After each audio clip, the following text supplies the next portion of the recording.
ኢንቨስትመንት ሲባል አብዛኛው ሰው አይምሮ ውስጥ የሚመጣው መኪና መግዛት፣ ቤት መግዛት ወይም ቦንዶችን ማለት ነው።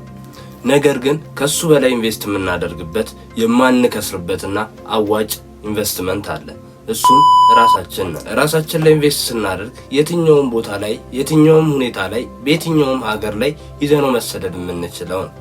ስለዚህ ስለ ኢንቨስትመንት ካወራን ራሳችን ላይ እንዴት ነው ኢንቨስት ማድረግ የምንችለው የሚለውን ደግሞ በዝርዝር እንመለከታለን። መጀመሪያው ኢንቨስት ኦን ዩር ማይንድ ይላል። በአእምሮ ላይ ኢንቨስት ካደረግ አብዛኛውን ነገር እንዳቀለል ታስበው። አብዛኛውን ነገር የምትቆጣጠረው በአእምሮ ነው። ነገሮች ሁሉ የሚሰሩት ተጨርሰው የሚወጡት አእምሮ ውስጥ ነው። ስለዚህ አእምሮህን ላይ ኢንቨስት ካደረግ አእምሮ የተሻለ ከሆነ የተሻለ ፐርፐዝ የተሻለ ሐሳቦችን የሚያስብ ከሆነ ነገሩን ሁሉ አንድ እርምጃ ቀደምክ ማለት ነው። ስለዚህ ከምንም ነገር በላይ በአእምሮ ላይ ኢንቨስት አድርግ። ስለዚህ እንዴት ነው በአእምሮአችን ላይ ኢንቨስት የምናደርገው የሚለውን ደግሞ እንመልከት። በአእምሮ ላይ ኢንቨስት ለማድረግ የምትፈልግ ከሆነ የመጀመሪያው መጽሐፍቶችን ማንበብ ነው። መጽሐፍቶች ስንል ደግሞ ሃይማኖታዊና ሃይማኖታዊ ያልሆኑ መጽሐፍቶች አሉ። እነሱንም ለይተህ ማወቅ ይኖርብሃል። ሃይማኖታዊ መጽሐፍቶች እምነት ላይ ጥንካሬ እንዲኖርህ ነገሮችን እንድታሳካ ያግዝሃል። ስለዚህ ሃይማኖታዊ ደግሞ ያልሆኑ መጽሐፍቶች ነገሮችን የምትመለከትበትን ፐርስፔክቲቭ አመለካከትን እንድታሻሽል ራስን ዴቨሎፕ እንድታደርግ ያግዝሃል። ስለዚህ የምታነባቸው መጽሐፍቶችም ማስተካከልና መለየት ይኖርብሃል። ልብ ወለዶችን ከምታነብ ይልቅ ፐርሰናል ዴቨሎፕመንት የሆኑ ራስን የምታበለጽግበት ራስን ከፍ የምታደርግበትና የተሻለ የምታደርግበት መጽሐፍቶችን ብታነብ የተሻለ ነው ብዬ አስባለሁ። ኢንሴታችን ላይ ስንሰራ ስፒሪቹዋል ላይም መስራት ይኖርብናል፣ ስለ መንፈሳዊነት። እሱን ደግሞ በጸሎት በመበርታት ወደ እምነት ቦታዎችን በመሄድ እምነት ቦታዎች ላይ ስትሄድ አይምሮህ ይታደሳል። ኔጌቲቭ የሆኑ አመለካከቶች ኔጌቲቭ የሆኑ ነገሮችን ሁሉ ታስወግድበታለህ። እምነት ቦታዎች ላይ በምትሄድበት ጊዜ እነዚህ ኔጌቲቭ የሆኑ አመለካከቶች ችግሮችን ምናምን ታስወግድበታለህ። አይምሮህን መቆጣጠር ከቻልክ አስተሳሰብን መቆጣጠር ከቻልክ አብዛኛውን ነገር ማስተካከል ትችላለህ። ስለዚህ አንተን ወደ መጥፎ ነገር ከሚወስዱ ኔጌቲቪቲ የሆኑ አመለካከቶችም ራስን ትቆጥባለህ ማለት ነው። እንደዚህ አይነት ስፒሪቹዋል ቦታዎች ስትሄድ ስፒሪቹዋል ቦታዎች ላይ በምትሄድበት ጊዜ እነዚህ የእምነት ተቋማት ላይ በምትሄድበት ጊዜ ፖዚቲቭ ኢነርጂ ነው ከዛ ይዘህ የምትወጣው እንጂ ኔጌቲቭ ኢነርጂ ይዘህ አትወጣም። ፖዚቲቭ ኢነርጂ ነው ይዘህ የምትወጣው። ስለዚህ እነዚህ አይነት ቦታዎች ላይ በመሄድ አይምሮህንም ከኔጌቲቭ ነገሮች መጠበቅ ትችላለህ ማለት ነው። ኢንቨስት አደረግ ስንል አንተን ነገ የተሻለ ቦታ ማድረስ አለበት አይደለ? የኢንቨስትመንት ወር ያደረግከው ነገር። ስለዚህ አንተን የተሻለ ቦታ የሚያደርስ ነገሮችን ማድረግ ነው እንጂ አንተን ወደ ኋላ መልሶ የሚጎትት ነገር ከሆነ በጣም አስቸጋሪ ነው። ስለዚህ ኢንቨስትመንትም ኪሳራው ሊያመዝን ነው ማለት ነው።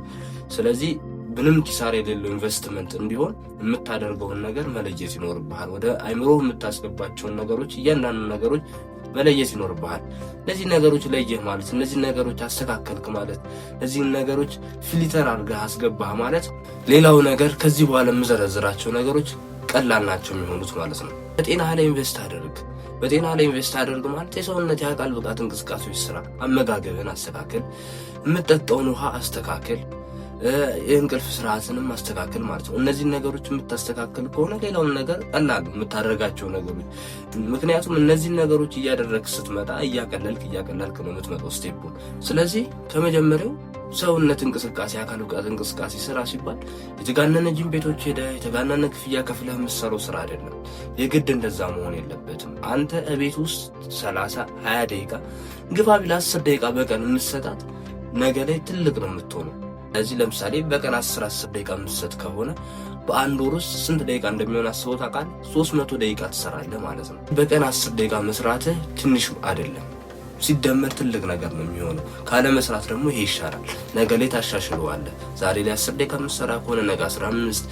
ምክንያቱም ኢንጆይ እያረክበት እየመጣ ስትሰራ የተሻለ ነገር እንትንትላለህ ማለት ነው። ስለዚህ የሰውነት የአካል ብቃት እንቅስቃሴ ቀለል አድርገህ መስራት ይኖርብሃል። መሮጥም ካለብህ ዱብ ብትል አካባቢ ለመሮጥ የሚመች አይነት ከሆነ ብትሮጥ የተሻለ ነው ማለት ነው። ሌላው ደግሞ አመጋገብ ነው። አመጋገብን በጣም ማስተካከል አለብህ። ወደ ውስጥ የምታስገባው ነገር በጣም ጥንቃቄ ማድረግ አለብህ። ምን አይነት ምግቦችን ነው እየተመገብክ ያለኸው? ጀንክ ፉዶች ነው። ለምሳሌ አብዛኛው ሰው እነዚህ በርገር፣ ፒዛ ምናምን ሊበላ ይችላል። እነዚህ ምግቦች ላላስፈላጊ ውፍረት ይዳርገዋል። ስለዚህ ከነዚህ ምግቦች መቆጠብ ይኖርባል። እነዚህ ምግቦች መቀነስ ይኖርባል። አስፈላጊ የሆኑ ምግቦችን በካርቦሃይድሬት፣ በፕሮቲን በእንደዚህ የበለጸጉ ምግቦችን ብትመገብ ለአንተም የተሻለ ነው። አካል ብቃት እንቅስቃሴ ካደረግከው በኋላ እነዚህ ምግቦችን ስትመገብ የተሻለ ፐርፎርማንስ ይኖርሃል ማለት ነው፣ ውሎህ ላይም ራስህም ላይ። ደግሞ በቂ ውሃ መጠጣት ነው። አመጋገብን አስተካክል፣ ከስፖርት ሰራ፣ ሃይድሬት ማድረግ ይኖርብሃል። እንደሚለው አንድ ሰው በቀን ውስጥ 2 ሊትር መጠጣት አለበት። ማንኛውም ሰው ስፖርት የማይሰራ የሚንቀሳቀስ ሰው ብቻ 2 ሊትር መጠጣት አለበት። በጣም ግን ሞቃታማ የሆኑ አካባቢዎች በጣም እንቅስቃሴ የሚበዛባቸው እንቅስቃሴ የሚያበዙ ሰዎች ከሆኑ 3ም 4ም ሊትር እንዲጠጡ ሳይንሱ ሪኮመንድ ያደርጋል። ስለዚህ አንተ በቂ ውሃ መጠጣት ይኖርብሃል። ውሃ መጠጣት በጣም አስፈላጊ ነገሮች ነው ከጤናማ አንጻር። ምክንያቱም ኩላሊት በቂ ውሃ ይፈልጋል። ያንን ነገር ፕሮሰስ ለማድረግ የተመገብከውን ፕሮቲን ፕሮሰስ ለማድረግ ውሃ ይፈልጋል። ስለዚህ መጠጣት ቸል ማለት የለብህም። ሌላው ደግሞ በቂ እንቅልፍ መተኛት ነው። በቂ እንቅልፍ ስተኛ ፕሮዳክቲቭ ትሆናለህ። ነገሮችን ለማድረግ በቃ ፈጣን ትሆናለህ። ሰው በቀን ውስጥ ከ6 እስከ 8 ባለው ሰዓት ውስጥ በቂ ረፍት ማድረግ ይኖርበታል። 8 ሰዓት ሲባል እንዴት መሰላችሁ? ለምሳሌ አንድ ሰው 4 ሰዓት የሚተኛ ከሆነ ከ4 ሰዓት እስከ 12 ሰዓት 8 ሰዓት ረፍት አደረገ ማለት ነው። 6 ሰዓት ደግሞ የሚባለው 4 ሰዓት እንደዛው 4 ሰዓት የሚተኛ ከሆነ ከ4 ሰዓት እስከ 10 ሰዓት 6 ሰዓት ረፍት አደረገ። ከ4 ሰዓት እስከ 11 ሰዓት የሚተኛ ደግሞ ከሆነ 7 ሰዓት ረፍት አደረገ ማለት ነው። ስለዚህ ፋችንም የተስተካከለ እንዲሆን ዳርክ በሆነ ሩም መተኛት ይኖርብናል። የግድ እንዲህ 8 ሰዓት ስለተኛ ማለት አይደለም። ብርሃን በማይገባበት ሩም መተኛት። ሌላ ደግሞ የተስተካከለ ፍራሽ ቢኖረን ጥሩ ነው። ልፍ ደረጃችን አሪፍ እንዲሆን፣ ቀናችንን ፕሮዳክቲቭ እንዲሆን ጥሩ እንቅልፍ መተኛት ይኖርብናል ማለት ነው። ስለዚህ ሄልዛችን ላይ ጤናችን ላይ ኢንቨስት አደረግን ማለት እነዚህ ነገሮች ስናስተካክል ነው ማለት ነው። ሌላው ደግሞ ኢንቨስት ማድረግ ያለብህ ሪሌሽንሺፕ ነው። ከሰው ጋር ባለህ ሪሌሽንሺፕ፣ ከቤተሰብ ጋር፣ ከጓደኛ ጋር፣ ከፍቅር ጓደኛ ጋር ራሱ ያለህን ሪሌሽንሺፕ ማስተካከል አለብህ። ሪሌሽንሺፕ በጣም ማተር ያደርጋል። ይህን ነገር የማታስተካክል ከሆነ አብዛኛውን ነገርህን እያበላሸህ ነው። ለምሳሌ አብዛኛው አሽከርካሪዎች ቤት ከባለቤቶቻቸው ጋር ምናምን ተጣልተው ከወጡ በኋላ አብዛኛው ጊዜ አደጋ የማድረስ ፕሮባቢሊቲያቸው የጨመረ ነው። ስለዚህ ሪሌሽንሺፕ ላይ በጣም መስተካከል ያለበት ነገር ነው። ከቤተሰብ ጋር ያለህ ሪሌሽንሺፕ ማስተካከል አለብህ። ከቤተሰብ ጋር እንዴት ነው ያለህ ሪሌሽንሺፕ? እንዴት ነው ያለህ ቀረቤታ? እንዴት ነው እነሱ አንተን የሚመለከቱ፣ አንተ እነሱ እንዴት ነው የምትመለከተው የሚለውን ነገር ማስተካከል አለብህ። ራስህንም መክበብ ያለብህ ፖዚቲቭ ከሆኑ አመለካከቶች ጋር ነው። አንዳንዴ ቶክሲክ የሆነ ሪሌሽንሺፕ ውስጥ ያሉ ሰዎች አሉ። ኦር ያን ሪሌሽንሺፕ የትም እንደማያደርሳቸው እያወቁ ግን ያሉበት ሰዎች አሉ። ያንን ነገር አንተ የትም እንደማያደርስ የምታውቅ ከሆነ ያ ነገር አንተን እንደሚያበላሽ ኦር የሆነ ቦታ በቃ ስታክ አድርገህ እንድትቀር የሚያደርግህ ነገር ከሆነ ከቶፍ አድርገህ መውጣት አለብህ። ከጓደኝነት ለምሳሌ አንዳንድ ጓደኞች አንተ የሆነ ነገር ልሰራ ነው ስትል ኧረ ይሄ ነገር አይሆንም ብለው ወደኋላ ያሰንፈዋል። ኦር አንተ እንደማትችል ሊነግሩ ይችላሉ። ያንን ሰራውንድህን ኦር ያንን ኢንቫይሮንመንት ከታርገ መውጣት ይኖርብሃል። ያንን ኢንቫይሮንመንት ከታርገ ወጣህ ማለት አንተ የተሻለ ትሆናለህ። ምክንያቱም ሪሌሽንሺፕ ማተር ያደርጋል። አንተ ከፍ እንድትልም ዝቅ እንድትልም ኢንቫይሮንመንትህ ማተር እንደሚያደርገው ሪሌሽንሺፕህ ነው አይደል? ኢንቫይሮንመንት የምንለው ባዶ ዝም ብሎ ዛፍ ውስጥ ምናምን የምትቀመጥበት አይደለም። ከሰው ጋር ያለህበት ነው አይደል? ከሰው ጋር እስካለ ድረስ ከማጋን ያለኸው የሚለውን ነገር ማወቅና መረዳት ይኖርብሃል። ከዛ እነሱን ነገሮች ማስተካከል። ኔጌቲቭ የሆኑ አመለካከቶች ካሉ አንተም የጊዜ ጉዳይ ነው ኔጌቲቭ ነው አመለካከት የሚሆነው። ጥሩ የሆኑ አመለካከቶች ካሉ የጊዜ ጉዳይ ነው፣ አንተም ትንቶናለህ። አባባልስ ምን አለ? ከንትን ገዋለች ጊደር ምን ተምራ ትመጣለች ነው የሚባለው። ስለዚህ አንተ ውልሆን ነው የምትመስለው፣ ወደድክም ጠላህም ውልሆን ነው የምትመስለው። እኔ እንትን አይነካኝም ልትል አትችልም። በጭቃ ላይ እየተራመድክ እኔ ጭቃ አይነካኝም ልትል አትችልም። ስለዚህ ማስተካከል ያለብህን ነገር ማስተካከል አለብህ። ሪሌሽንሺፕ ላይ በጣም ትኩረት ማድረግ አለብህ። ምክንያቱም አብዛኛውን ጊዜን የምታሳልፈው ከነዛ ሰዎች ጋር ስለሆነ። ደግሞ ኢንቨስት ማድረግ ካለብህ ነገር አንዱ ሰዓትህ ላይ ነው ኦር ጊዜህ ላይ ነው። ጊዜ ላይ ማተኮር አለብህ። ወጣት ያለህ ሀብት ጊዜህ ብቻ ነው። ጊዜን ተጠቅመህ ነው የሆነ ቦታ ልደርስ የምችለው። ስራስ ቦታ ጊዜን ሰጥተህ ነው አይደለ? ከጧት 2 ሰዓት እስከ 11 ሰዓት ጊዜን ከሰጠህ በኋላ ነው ኦር የሆነ ነገር አገልግሎት ከሰጣቸው በኋላ ነው ለአንተ የሆነ ደሞዝ ሊሰጡህ የሚችሉት። ስለዚህ ያስ ከሆነ ድረስ ጊዜህን ላይ ኢንቨስት ማድረግ አለብህ። ጊዜህን በምንድን ነው የምታባክነው? የማይጠቅም ነገር በማየት ነው? ስክሮል በማድረግ ነው የምታባክነው ወይስ በማንበብ ነው? ምክንያቱም አሁን ላይ ስክሮል የምታደርገው ነገር ምክንያቱም ዶፓሚን ጨምሮልህ ሊያስደስትህ ይችላል። ግን ከጊዜ በኋላ ያ ነገር አያስደስትህም። ከጊዜ በኋላ የሚጸጽትህ ነገር የሚሆነው ምክንያቱም ምን መሰለህ፣ አንተ ዛሬ ላይ ጊዜ ስላለህ ስክሮል እያደረግህ ካሳለፍከው ያንን ጊዜ ግን ብታነብበት ኦር የሆነ ስኪሎች ብትማርበት ኦር የሆነ ነገር ብታደርግበት ለአንተ የተሻለ ይሆናል። ላይክ ለምሳሌ ቤተሰብን ብታግዝበት በዚህ ጊዜ ማለት ነው ስክሮል በምታደርግበት ጊዜ ቤተሰብን ብታግዝበት እንዶ ቢያንስ የተወሰነ ምርቃት ታገኛለህ። ቢያንስ ከነሱ ምንም አይነት ነገር ባታገኝ ከፈጣሪውን ነገር ታገኛለህ። ስለዚህ ራስን በእንደዚህ አትጠቀም ኦር ራስን ከመዝናናት ገድብ እያልኩኝ ሳይሆን ግን ማድረግ ባለብህ ሰዓት አድርግ። ለተወሰነ ሰዓት ስጠው። ለምሳሌ በቀን ውስጥ 10 ደቂቃ ኦር 20 ደቂቃ ወይ እስከ 1 ሰዓት ስጠው። ይህን ነገር እጠቀማለሁ በዚህ ሰዓት ግን ከዚህ በኋላ ይሄ እንዲህ ነው ብለህ ለራስህ ጊዜ ስጠው። ነገር ግን ሙሉ ሰዓት ስክሮል ስታደርግ አታባክን። ጥናቶች እንደሚሉት 94% የሚሆነው ሶሻል ሚዲያን የሚጠቀመው ወጣት ነው። ከነዛ ውስጥም 60% የሚሆኑት በሶሻል ሚዲያ አዲክትድ ናቸው ይላል። እንግዲህ ምን ያህል ብዙ እንደሆነ አስቡት። አብዛኞቹ እንግዲህ ሶሻል ሚዲያ አዲክትድ ከሆኑ በጣም አስቸጋሪ ነው። ወጣት ሆኖ ሶሻል ሚዲያ ላይ አዲክትድ መሆን በጣም አስቸጋሪ ነው። የተወሰኑት እንግዲህ ለኢንተርቴይንመንት ሊጠቀሙት ይችላሉ። የተወሰኑት ደግሞ ለምንድነው የሚጠቀሙ? ለስራ እየተጠቀሙበት ነው። አንተ ኢንፍሉዌንሰር ብለህ የምትከተላቸው ሰዎች አንተ ላይ ገንዘብ እየሰሩ ነው። የአንተን ጊዜ የአንተን አቴንሽን ወስደው ገንዘብ እየሰሩ ነው። ስለዚህ መንቃት አለብን። አንተ ለነሱ ማገዶ መሆን የለብህም። በቃ ጊዜን ተጠቀምበትና ራስ ላይ ኢንቨስት አድርግ። ራስ ላይ ትምህርት ተማር፣ አንብብ፣ የተሻሉ ነገሮችን አድርግ። ነገ የተሻለ ደረጃ የሚያደርስ ቤተሰብን ከፍ ማድረግ የምትፈልግ ከሆነ ነገ ላይ የተስተካከለ ህይወት መኖር የምትፈልግ ከሆነ እነዚህ ላይ ኢንቨስት ብታደርግ የተሻለ ነው። ጊዜህን ባላስፈላጊ ነገሮች አልባሌ ቦታዎች በመዋል ባታባክኑ የተሻለ ነው። ደግሞ ወሳኝና አስፈላጊ ነገሩ ምንድነው? ኢንቨስት ኦር ፋይናንስ። ስለ ፋይናንስ ለማወቅ ስለ ገንዘብ ህግ ለማወቅ ኢንቨስት አድርግ። ምንድነው ይሄ ህግ ማለት? ለምሳሌ ኢንቨስት አድርግ ስልህ ገንዘብን ብቻ አይደለም ኢንቨስት የምታደርገው፣ ጊዜህንም ኢንቨስት ልታደርግ ትችላለህ። እውቀትን ኢንቨስት ልታደርግ ትችላለህ። ያለህንም ገንዘብ ኢንቨስት ልታደርግ ትችላለህ። ስለዚህ አብዛኛው ወጣት እያለ ኢንቨስት ልታደርጋቸው የምትችለው ነገሮች ምንድናቸው? ጊዜ፣ ኢነርጂህን እናም ገንዘብህን በተወሰነ ደረጃ ኢንቨስት ልታደርግ ትችላለህ። አሁን ግን አብዛኛውን ጊዜ ኢንቨስት ልታደርግ የምትችለው ታይምህን ነው።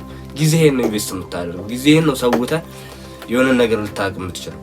ጊዜህን ሰውተህ ቪዲዮዎችን ተመልከት። ጊዜህን ሰውተህ ፖድካስቶችን ተመልከት። ጊዜህን ሰውተህ መጽሐፍቶችን አንብብ። ነገ ላይ ከፍ እንድትል፣ ነገ ላይ የተሻለ እንድትሆን እነዚህ ነገሮች አድርግ። ወደ ነጥባችን ስንመለስ ኢንቨስት ኦን ዩር ፋይናንስ ኦር ስለ ገንዘብ ለማወቅ ኢንቨስት አድርግ። ምንን? ጊዜህን። ስለ ገንዘብ እንዴት ነው ገንዘብ የሚሰራው? እንዴት ነው ገንዘብ የሚገኘው? ካገኘኸውስ በኋላ እንዴት ነው የምትይዘው? ስለዚህ ነገር ማወቅ አለብን። አብዛኛውን ሰው ገንዘብ ደሞዝ ይቀበላል፣ የተወሰነ ገንዘብ ያገኛል፣ ይበትናል። እንደገና እሱን ይሰበስባል፣ ይበትናል፣ ይሰበስባል። እንዲሁ እያለ እድሜውን ይጨርሳል። እንደዚህ አይደለም ፋይናንስ፣ እንደዚህ አይደለም ገንዘብ የሚያዘው። አባውት ሴቪንግ ማወቅ አለብን። ሴቭ እንዴት ነው የሚደረገው? በበጀት መንቀሳቀስ ይኖርብሃል። ከዚህ በፊት ስለ ሴቪንግ የሰራሁት ቪዲዮ አለ እና ተመልሰ መመልከት ትችላለህ። ስለ ሴቪንግ ብያለሁ መሰለህ በአጭሩ ጠቅላላ አድርጌ ስነግርህ። ሴቪንግ ኢዝ ዘ ቢጊኒንግ ኦፍ ቲንኪንግ ይላል። አንድ ሰው ማሰብ ሲጀምር ኦር ማስተዋል ሲጀምር ሴቭ ማድረግ ይጀምራል። ሴቭ አድርግ ሲባል ተንገብገብ አይደለም። ኦር የሆነ ነገር አልበላም ብለህ ቁርስህን ሰውተህ አስቀምጥ ማለት አይደለም። በቃ ካለህ ነገር ላይ ከወጪህን መቀነስ እኮ ነው። ዛሬ ላይ የሚያስደስትህ ነገሮች ይኖራሉ፣ እነሱን ነገሮች ቀንሰህ አድርግ ነው። ዛሬ ላይ በታክሲ መሄድ እንጆይ ልታረግ ትችላለህ፣ ነገር ግን በእግር ሂደው እስቲ ቅርብ ከሆነ። ዛሬ ላይ ውጪ መመገብ ልትፈልግ ትችላለህ፣ እቤት እስቲ ብላ። ዛሬ ላይ የተጋነነ ምግቦች የተጋነነ ሆቴል ሄደህ መብላት ትፈልጋለህ፣ ግን ያንን ሆቴል ቀንስና ሲያነስ ያለ ቤት ብላ። ይሄ ነው በቃ ሴቪንግ ማለት። ይሄ ነው ማለት እንደዚህ ነው ወጪህን እንትን የምትለው የምትቆጣጠረው። ሌላው ደግሞ 50 30 20 የሚባለው ህግ ነው። ይሄ 50 የሚባለው ለኒድህ ኦር አስፈላጊ በጣም ወሳኝ ለሆነ ነገር ነው። ለምሳሌ ቤት ተከራይተህ የምትኖር ከሆነ 50% ለቤት ኪራይ ልታውለው ትችላለህ። ሌላው ደግሞ ምግብ ያስፈልግሃል አይደል? 50 ከዛ ከ50% ላይ ምግብ ልትመገብ ትችላለህ። 30% ደግሞ ወንተ ነው። በቃ አስፈላጊ ያ ነገር ቢሆንም ባይሆንም መኖር ትችላለህ፣ ግን ሊያስፈልግህ ይችላል። ያን ነገር አረከው አላረከው መቀጠል ትችላለህ። ህይወትን 50% ኒድ ያለው ግን በጣም አስፈላጊ ነው። ያን ነገር አላደረክም ማለት ህይወት አይቀጥልም ማለት ነው። ነገር ግን 30%ቷ ወንት ናት። በዚህ ወር ምናልባት ልብስ ልገዛ ትችላለህ። ያንን ልብስ ሳትገዛ ለቀጣይ ብታስተላልፈው ምንም አይነት ኢፌክት አይኖረው። ምክንያቱም ቢያንስ አንድ ልብስ ምን ለብሰው ልብስ ይኖርሃል። ይሄ ነው ወንት የምንለው። ስለዚህ እነዚህ ነገሮችንም መቆጣጠር ይኖርባል። 20%ን ያረቁላችሁ ለሴቪንግ ነው።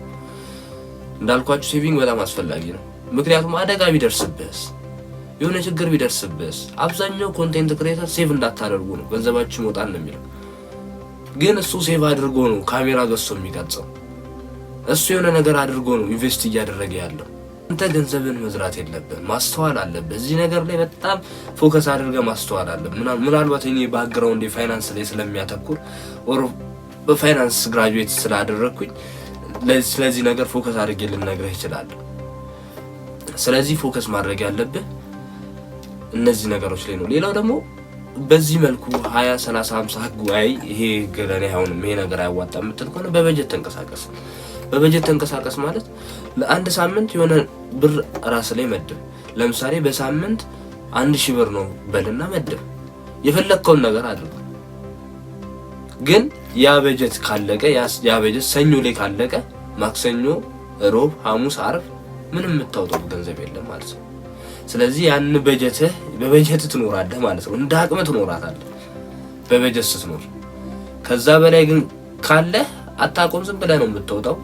ሁሉንም ትጋብዛለህ፣ ሁሉንም እንትን ትላለህ። ስለዚህ በበጀት ስትኖር ግን ያን ነገር ፊክስ ታደርገዋለህ፣ ታስተካክለዋለህ። በነገራችን ላይ እኔ ከምጠቀምበት ሲስተም አንዱ በጀት ሲስተም ነው። በጀት በጣም አሪፍና አዋጭ ሲስተም ነው። ምክንያቱም በልክ ትኖራለህ። በጀት 1000 ብር ከሆነ ለሳምንት የ2000 ብር ምግብ አትመኝም። በጀት ሲያድግ አንተም ታድጋለህ፣ ገቢ ሲያድግ አንተም ታድጋለህ። ግን ከአቅም በላይ መሆን የለበትም ነው። የትኛው የኢንቨስትመንት ሲስተም ተመቻችሁንና የምትተገብሩትን ኢንቨስትመንት በኮሜንት አስቀምጡልኝ። ቪዲዮውን ከወደዳችሁት በላይክ፣ እንደዚህ አይነት ቪዲዮዎች ደግሞ እንዲደርሳችሁ የምትፈልጉ ከሆነ ሰብስክራይብ በማድረግ ቤተሰብ መሆን ትችላላችሁ። የሚቀጥለው ጊዜ እስከምንገናኝ ድረስ ቸር ቆዩልኝ። አመሰግናለሁ።